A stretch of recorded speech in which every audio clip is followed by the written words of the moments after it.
Nah, sesuai janji gue di video sebelumnya, 10 like dan gue akan bahas mengapa berdasarkan berita terakhir, Red Bull dinyatakan memiliki PU yang terkuat dari tim lain, dan karena itu juga mereka nggak dapat A2. Dan yang mengejutkannya, saking kencengnya mesin mereka, Mercedes yang dominan pun sampai dapat A2 itu. Nah, ini menarik, jujur, dan gue akan bahas hal itu hari ini. Jadi duduk dulu, ngopi, dan boleh juga siapin Red Bull kalau mau naikin semangat kayak PU mereka berdasarkan penilaian FIA.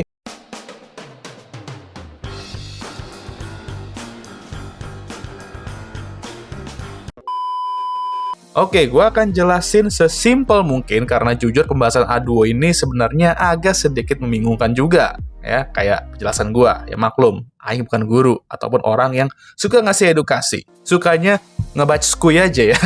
Dan penilaian A2 ini lumayan tertutup juga, jadi ya begitu deh ya.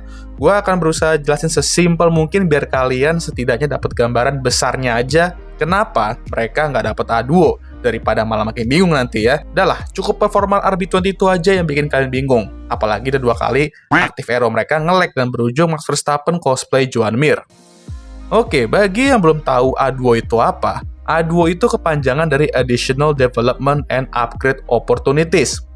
Nah bang, sebelum lu lanjut soal bahasa A2, Tokoha ada ngomong, kalau F1 itu ada engine freeze juga kan dari 2022. Nah ya benar tuh Tokoha ya, dan pas juga timingnya untuk bahas karena ini ada korelasinya dengan A2 nanti. Jadi engine freeze, pembekuan mesin lah ya, bahasa Indonya, dalam F1 adalah regulasi yang melarang tim dan pabrikan melakukan pengembangan atau peningkatan performa pada komponen utama power unit, yaitu mesinnya.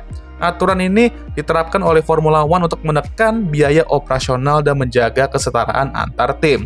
Oke, jadi korelasinya sama A2 berarti apa bang? Nah, A2 itu merupakan sebuah regulasi mekanisme untuk tim atau pabrikan mesin yang secara performa tertinggal dari benchmark atau pabrikan mesin yang paling OP di grid saat itu. Dengan harapan, hal ini dapat membantu tim atau pabrikan yang tertinggal itu untuk mengejar benchmark tim tersebut. Oh, jadi A2 ini bisa jadi sebuah mekanisme yang menghindari dominasi kan bang? Bingo! Nah, sistem A2 ini tuh gimana sih bang? A2 ini alih-alih memperlambat mesin yang paling unggul, jadi ini sebenarnya bukan BOP kayak di WEC ya, beda ini.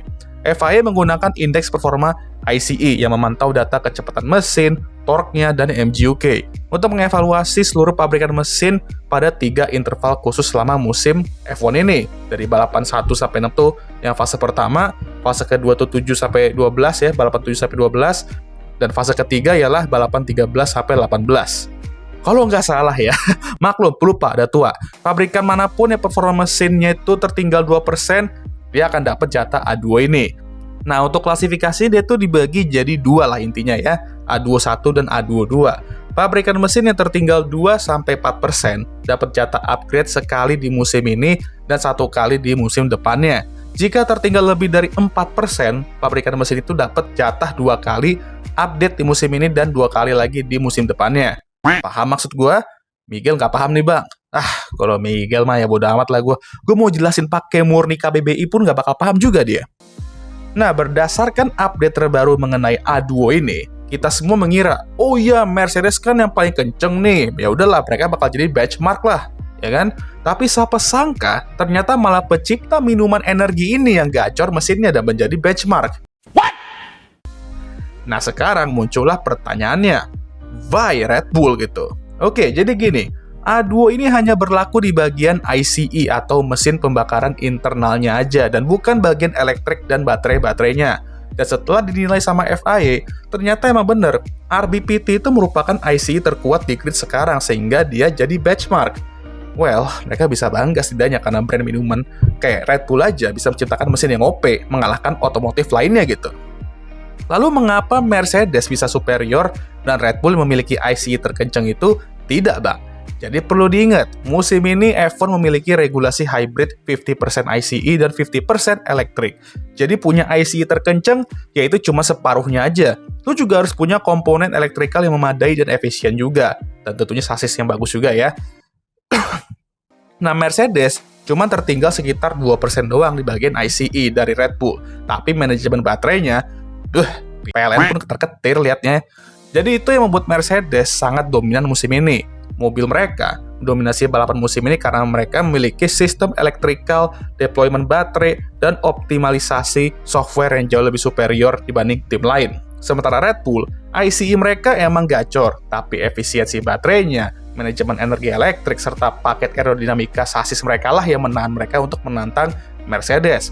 Hal ini membuat performa mereka jeblok, meski mesinnya tuh yang terkuat. I see. Tapi kenapa ICE doang ya Bang yang jadi aduonya? Nah, untuk itu gue kurang tahu juga spesifik dan jelasnya kenapa, tapi ya ini merupakan persetujuan semua tim, jadi ya gitu deh. Tapi di Bang, masa iya sih Mercedes sampai segitu tertinggalnya mereka dapat A2 juga? Kayak ada yang fishy nih, gue kayak nggak percaya gitu. Well, ada beberapa spekulasi. Kuat ya di padok ya, bahwa Mercedes sejak awal musim ini diduga sengaja menurunkan target puncak dari IC-nya mereka agar terdeteksi tuh tertinggal oleh sensor FIA itu. Nah, ini sih kelihatannya bener, cuman menurut gua ini ada alasan lain kenapa mereka harus melakukan ini. Ya, takut kesembelit mobilnya kayak di beberapa race terakhir.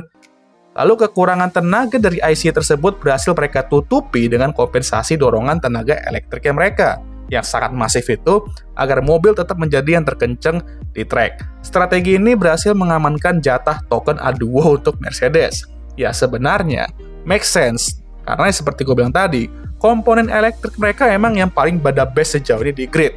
Jadi kurang lebih ya begitu alasannya. Karena ini juga Red Bull tidak bisa menyentuh IC mereka untuk mereka upgrade ya, karena ya akan dapat A2 gitu. Jadi mereka coba bisa mengotak-atik yang berkaitan dengan reliabilitas mesinnya. Udah lah, sasisnya masih mut-mutan, kadang bagus, kadang enggak. Reliability juga masih ancang-ancang. Active Aero mereka juga masih suka nge-lag. Koplingan jelek banget dan disayangin sama Sigra. Pembalap yang lagi ngambek. Udah lah, mending